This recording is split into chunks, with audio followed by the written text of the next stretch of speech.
Hey everyone, welcome back to the channel. Today I'm going to show you a really useful technique for Power BI, how to display multiple values in a single card.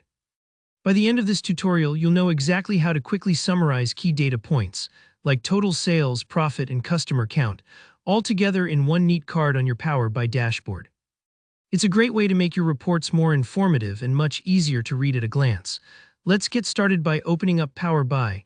If you haven't already, just launch the Power BI desktop application. We'll be working in a brand new or existing report, so if you already have some data loaded, that's perfect.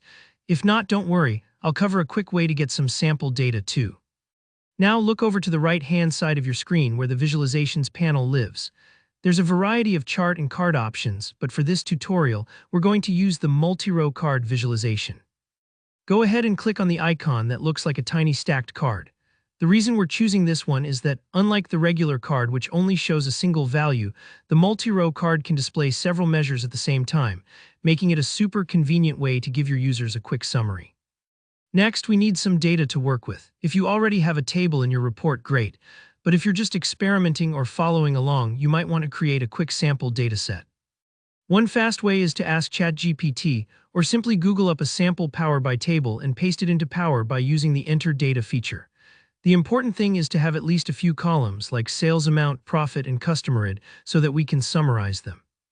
Now comes the heart of the process, creating a DAX measure. This is what lets us combine multiple calculations into a single field for display. To do that, find your data table in the Fields pane. Right-click on the table name and choose New Measure. This is where we'll write some simple DAX code that brings everything together. The DAX formula is going to look like this: KPI summary equals total sales, in format sum customer sales amount, 0 and total profit in format sum customer profit, 0 and customers and distinct count customer ID. You can simply paste this formula in or type it out. Now if your column or table names are different, you'll want to update the code so it matches your data. For example, if your sales column is called revenue, just replace sales amount with revenue. And don't worry if you're seeing errors at first. That usually means there's a small typo or mismatch in the table or column names. Take your time, check your spelling, and Power BI will help autocomplete as you type. Once you've created that measure, the rest is super easy. Just drag the new KPI summary measure onto your multi-row card on the report canvas. Instantly, you'll see your total sales, profit, and customer count all neatly listed in one place. This is incredibly helpful if you want a dashboard that tells the whole story in a single glance, rather than splitting things into separate cards. And that's all it takes.